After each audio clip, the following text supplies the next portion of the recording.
Hello friends, my name is Steve Guttenberg and I am the Audiophiliac, and in today's show I'm going to review the Monitor Audio Studio 89. It's a brand new model, but the series, the Studio series, dates back to 1989.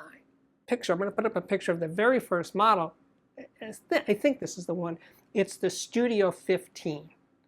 Yeah, they don't look alike. I think the new one is a lot better looking. I think the Studio 89 is, well, elegant, really. Now there's two 4¼ inch woofers in a D'Apolito configuration, and then there's a folded ribbon tweeter between the two mid woofers. The mid woofers have that kind of beautiful, subtle gold hue to them, but the woofer cone itself, the part that we see, is ceramic coated aluminum magnesium, but it's a sandwich design. The middle part is Nomex honeycomb, and then the rear surface is carbon fiber. I'll show you a picture of the back side of the driver. It's got a chunky basket, large magnet. As far as I can tell, this is a new driver from Monitor Audio.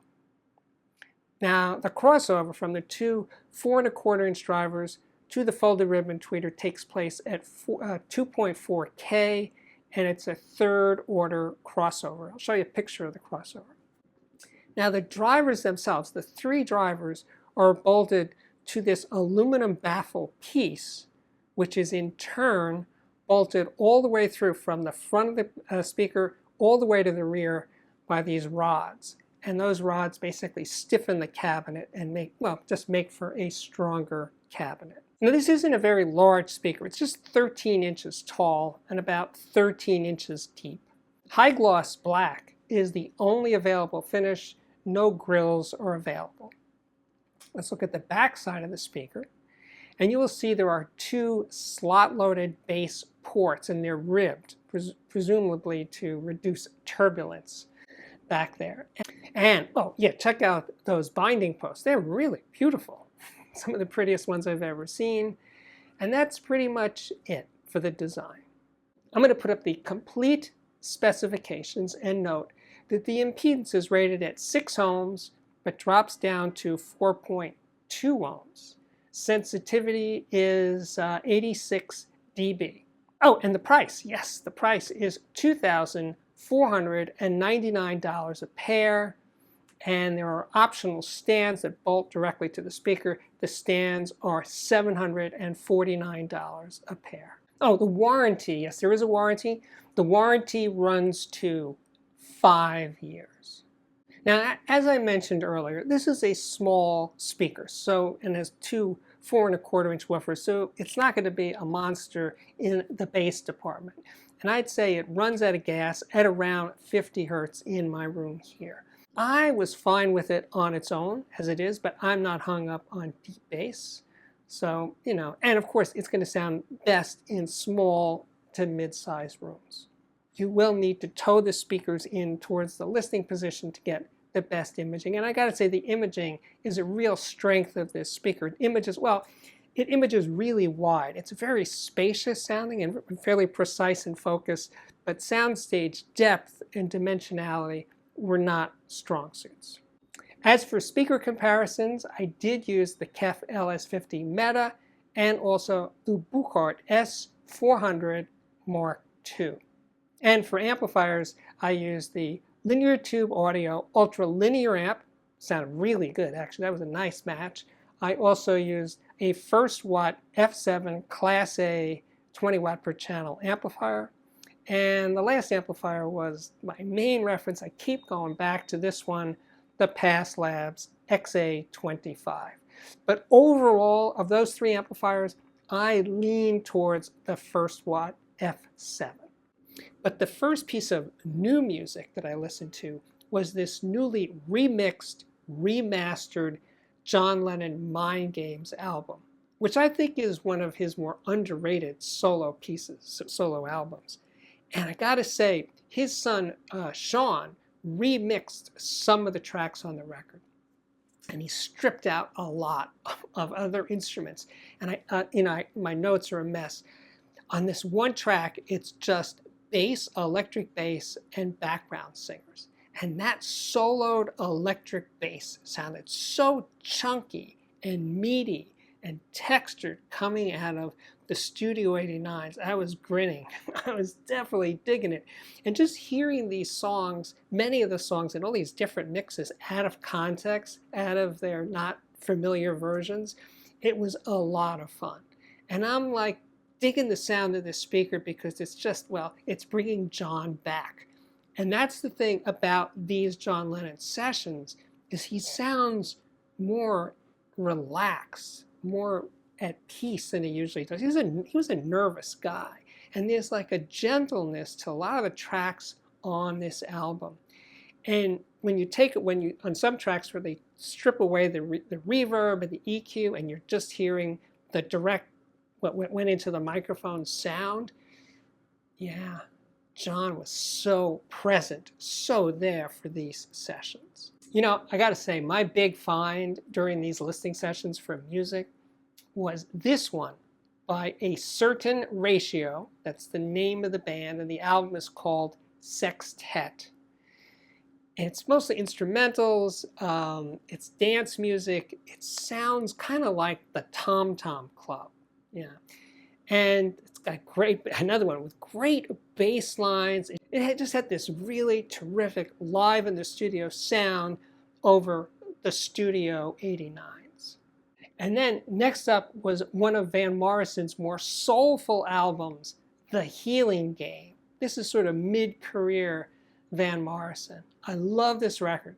I like his earliest records the best, but for mid-period Van, this is the one. And I'm playing it first on the KEF LS50 Meta, and it's all there. Everything that I love about Van is definitely happening over the LS50 Meta. No complaints whatsoever. So then I switched over to the Studio 89, and the first thing that got me was the treble. It wasn't brighter, definitely not brighter, but it had more inner detail and clarity without ever overdoing it. That was the thing that grabbed me most. And then his vocals, he just had more, he was more there, more fully present with Van Morrison coming out of the Studio 89s. The LS50 Metas, no slouches, but this one, the Studio 89, just gave me a little more clearer picture of what was going down at the sessions. Now, from that, I moved on to, I was going to continue doing these comparisons between LS50 and the Studio 89, and I played the Rolling Stones' Exile on Main Street. Probably, it's up there. It's certainly in the top 5 greatest Stones albums for me. And I'm playing them over these two speakers, and I gotta say that neither speaker was really up to the job of making the Rolling Stones do what they do.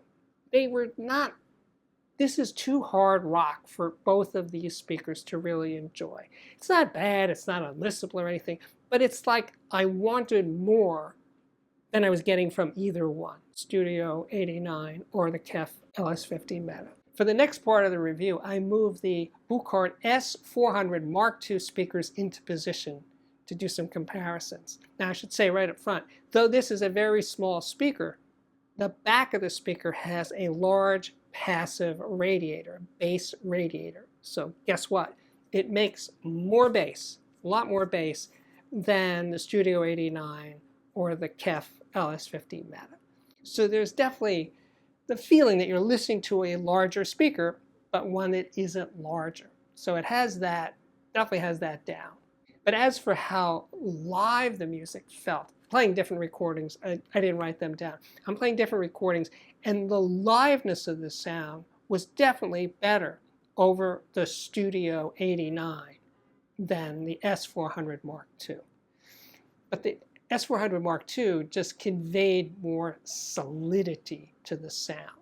So what I'm saying here what I'm saying here in so many words is that I liked all these speakers for different reasons, but I kept coming back to the strength of the Studio 89 was its transparency, and that tweeter really is exceptional. I loved it for that.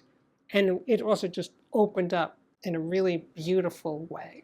You know, one of my joys about having a YouTube channel is I get to share my discoveries in audio, but certainly also in music. Like this album by Gabriella Smith. It's classical avant-garde music. It's for strings, real strings, and electronics and vocals. And it's a gorgeous recording. Oh, here's a picture of her studio. I guess this is her home studio. Anyway, this is not, in my opinion, cerebral music. I just think it's texturally and sonically really, really fascinating what she's doing. And these pizzicato strings just bursting through the Studio 89 speakers, yeah, it was a wild ride. So I think this is really interesting music. If you have Qobuz, that's where I heard it. I think it's also on Tidal and Spotify. But anyway, if I piqued your interest for this sort of sound, check it out. I think it's extraordinary. And I gotta say, in terms of hearing it and feeling something from the music, the Studio 89 did a phenomenal job with this stuff, with these tracks. I was having a really good time. Now we're going to turn a page and move on to, so Steve, what do you really think of the Monitor Audio Studio 89 speakers? This is one of those speakers that, well, it's a small speaker, so naturally enough, it's going to sound best in smaller rooms. It does have limited bass extension and power. It's a small speaker. But in the right room, for the right kind of listener, I think what the Studio 89 is doing is really special in terms of clarity and inner detail without shouting, without being bright. This speaker is worth checking out.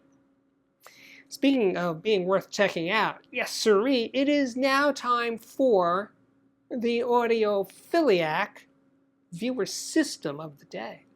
Hey, this is a Walls system. He lives in New York City, actually in the Bronx. There's a Power Sound Halo P7.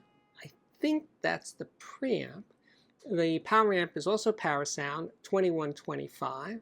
CD player Primar DVD 26. I guess it's also a DVD player.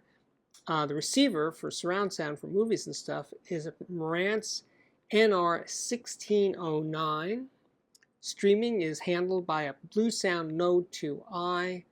Big speakers are Bowers & Wilkins CM8S2s. There's also a Bowers & Wilkins CM center channel speaker. And the surrounds, I think I'm figuring this out right, are CM5S2s. Thank you. All right, we are back. My name is Steve Guttenberg, and I am the Audiophiliac. You know, I always say if you dig the channel, please consider joining my Patreon. And I'm going to say that right now. But I have a new thing to tell you about, and that is I am making exclusive content just for my patrons. In other words, content that is not shown here on the channel. Maybe that would pique your interest enough to cross over the line and become a patron. And of course, you can always get in, get out whenever you like. But anyway, please consider joining the Patreon, checking out the exclusive content, which are short videos. They are not reviews. But anyway, lots of cool stuff there for you to peruse. And with that, I could say my work here is at last complete. Thank you again for watching. And I really, really do hope to see you back here again very, very soon. Bye-bye.